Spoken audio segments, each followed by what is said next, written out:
من صام رمضان ایمانا واحتسابا غفر له ما تقدم من ذنبه ومن قام رمضان ایمانا واحتسابا غفر له ما تقدم من ذنبه. تو سیام اور قیام جو ہے ان دونوں کا حق ادا ہو جاتا ہے. تو یہ ہے شہر رمضان الذی انزل فیہ القرآن ھدی للناس وبینات من الھدی والفرقان فمن شہد منکم الشہر فلیصم ومن کان مریضا او علی سفر فعدۃ من ایام اخر یرید اللہ بکم اليسر ولا یرید بکم العسر ولتکملوا العدۃ ولتکبروا اللہ علی ما ھداکم ولعلکم تشکرون. اب جو آخری لفظ ہے لعلکم تشکرون، اب اس کی وضاحت سمجھیے. اور رمضان کے یہ دو پروگرام جب پیرلل ہو جائیں گے، جب دونوں کی پابندی کی جائے گی، تو اس کا حاصل کیا ہے؟ اس بات کو سمجھنے کے لیے سب سے پہلے آپ اس کو سمجھیے کہ جسے ہم خود ہی کہہ رہے تھے، جسے ہم سیلف کہہ رہے تھے، اپنی انا کو مضبوط کرنا، سیلف کنٹرول، ایگو جو ہے وہ پوری طرح قابو یافتہ ہو اڈ اور لیبیڈو پر، اصل میں اس سے مراد کیا ہے؟ اس پر میں نے تفصیل سے بحث کی ہے عظمت صوم نامی اپنے کتابچے میں. ویسے یہ ہے کہ وہ مشکل ہے، ذرا فلسفیانہ اس کا انداز ہے، لیکن یہ ہے کہ وہی باتیں آسان الفاظ میں جو دوسرا کتاب چاہے عظمت سیام و قیام رمضان مبارک، وہ آسان ہے. اگرچہ یہ دونوں بہت ہی محدود تعداد میں ہمارے پاس ہیں، لیکن یہ کہ میں نے ذکر کر دیا، جو حضرات لینا چاہیں وہ لے لیں. لیکن یہ ہے کہ اس میں اصل پس منظر کیا ہے. دیکھیے، ہمارا جو وجود ہے انسان کا، یہ کمپوزٹ ہے، مرکب ہے. ہمارے دو وجود ہیں جو جوڑ دیے گئے. کیسے جوڑ دیے گئے ہم نہیں جانتے، لیکن ہے دو وجود. ایک وجود حیوانی ہے، میں نے عرض کیا تھا پہلے ہی، ہر انسان ایک حیوان بھی ہے مکمل، سارے حیوانی تقاضے ہمارے اندر بھی ہیں. لیکن حیوان اور انسان میں بنیادی فرق یہ ہے کہ انسان کا جو اصل وجود ہے وہ روحانی ہے. اس روحانی وجود کی وجہ سے انسان کا وہ مقام ہوا کہ تمام فرشتوں کو اس کو سجدہ کرنے کا حکم دیا گیا. فَإِذَا سَوَّيْتُهُ وَنَفَخْتُ فِيهِ مِن رُوحِي فَقَعُوا لَهُ سَاجِدِينَ. فرشتوں سے کہہ دیا گیا تھا کہ میں ایک بشر پیدا کرنے والا ہوں مٹی سے. جب میں اسے پیدا کر لوں اور اس کی ناک پلک سنوار دوں، دو پلک درست کر دوں، تو پھر اس کے سامنے اور اس میں اپنی روح میں سے پھونک دوں تو گر پڑنا اس کے سامنے سجدے. حیوان انسان اور انسان روحانی، یہ دونوں مل کر اب آدم بنے ہیں.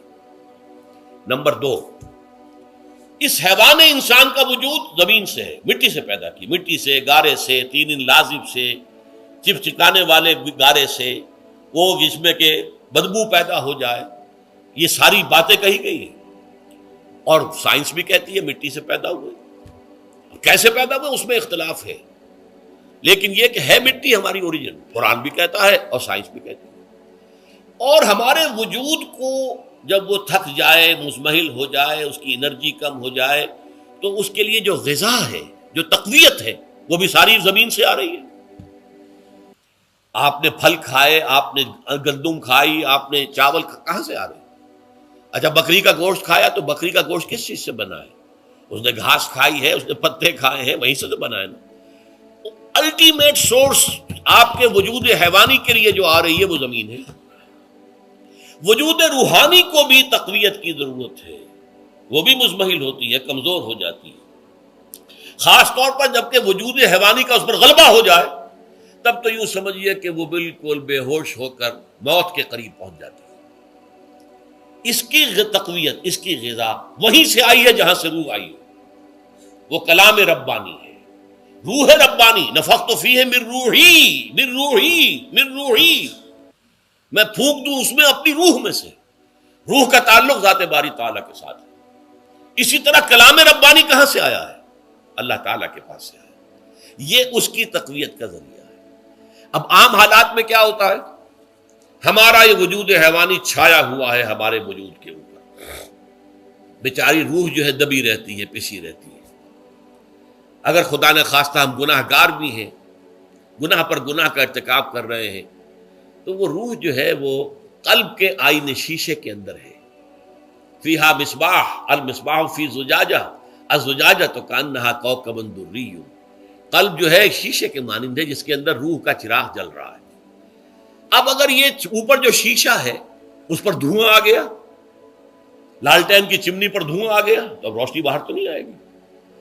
اگر انسان گناہ کرتا ہے تو قلب پر رین زنگ آ جاتا ہے، یا حضور نے فرمایا ایک داغ لگ جاتا ہے، اور گناہ کرتا ہے اور داغ لگتا ہے، اور گناہ کرتا ہے اور داغ، یہاں تک کہ بالآخر پورا قلب سیاہ ہو جاتا ہے.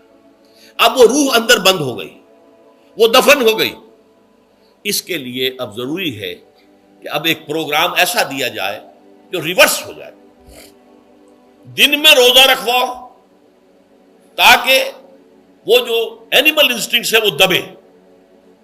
تو جب یہ وزن جو ہے اس کے اوپر کم ہوگا تو کچھ سائی آف ریلیف اسے ملے گی.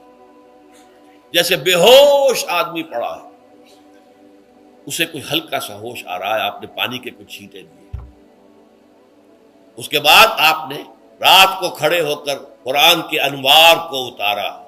بارش برس رہی ہے روح انسانی کے اوپر، قلب روحانی، قلب انسانی کے اوپر، جس میں کہ وہ روح جو ہے وہ دفن ہے، وہ زندہ ہوگی اثر نو، ہوش میں آئے گی. اور ہوش میں آئے گی تو دو کام ہوں گے. ایک تو اسے قرآن کی عظمت کا احساس ہوگا، یہ قرآن میری حیات تازہ کا ذریعہ بنا ہے.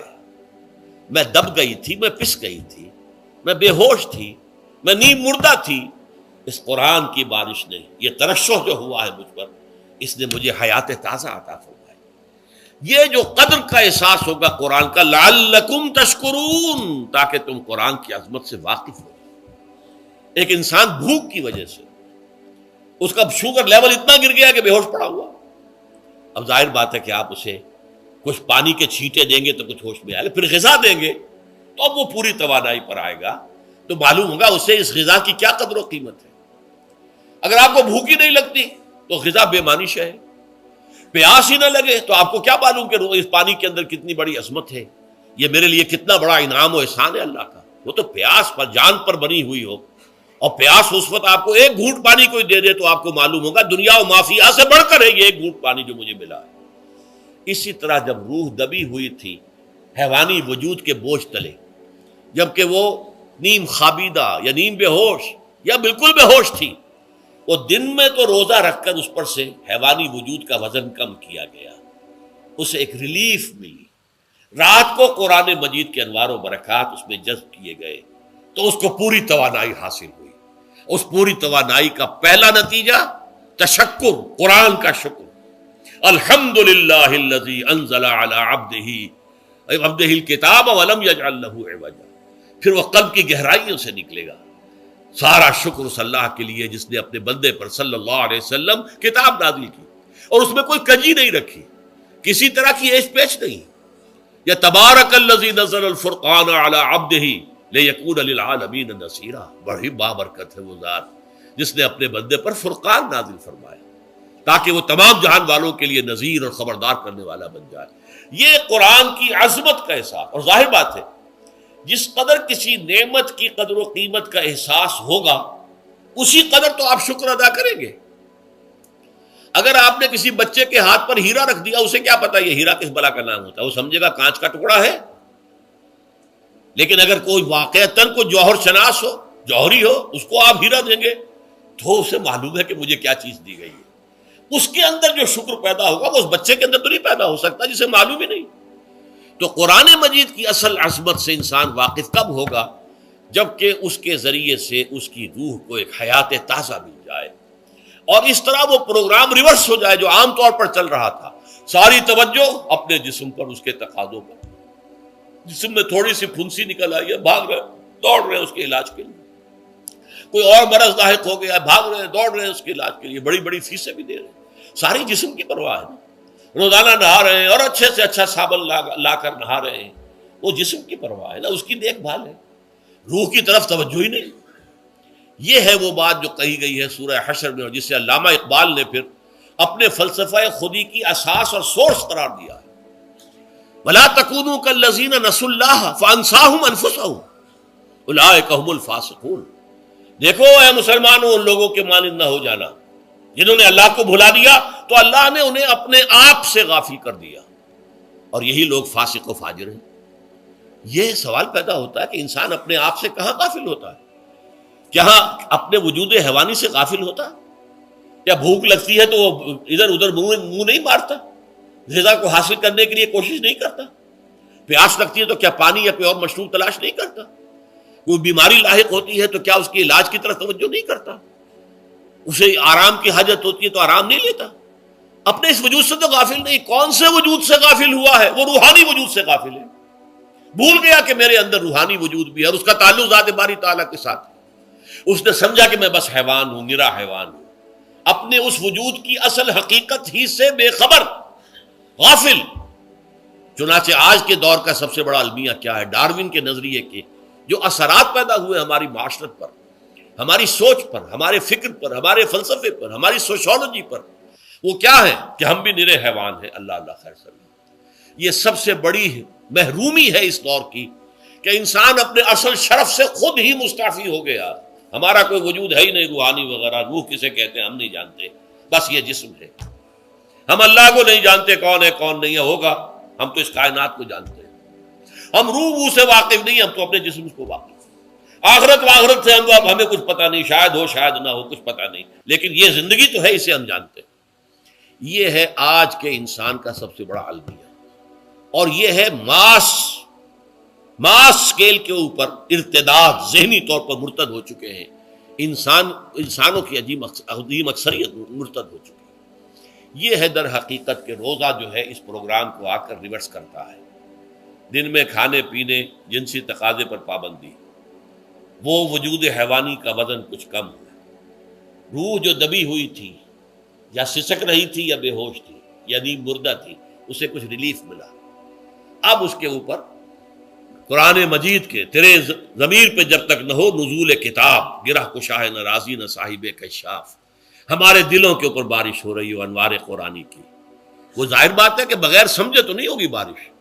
وہ تو آپ کو سمجھ رہے ہوں گے تو بارش ہوگی، ورنہ تو یہ ہے کہ ٹھیک ہے، میں پہلے بھی عرض کر چکا ہوں، آپ کو ثواب تو ملے گا، لیکن یہ ہے کہ وہ اصل مقصد قرآن کی عظمت کا قلب کی گہرائیوں سے اعتراف جو ہے، اور اس پر اللہ کا شکر تو ادا ہوگا. لعلکم تشکرون. جبکہ قرآن مجید جو ہے آپ کے قلب کے اوپر نازل ہے، اس کا مفہوم نازل ہے. اچھا، اس کا دوسرا نتیجہ کیا نکلتا ہے؟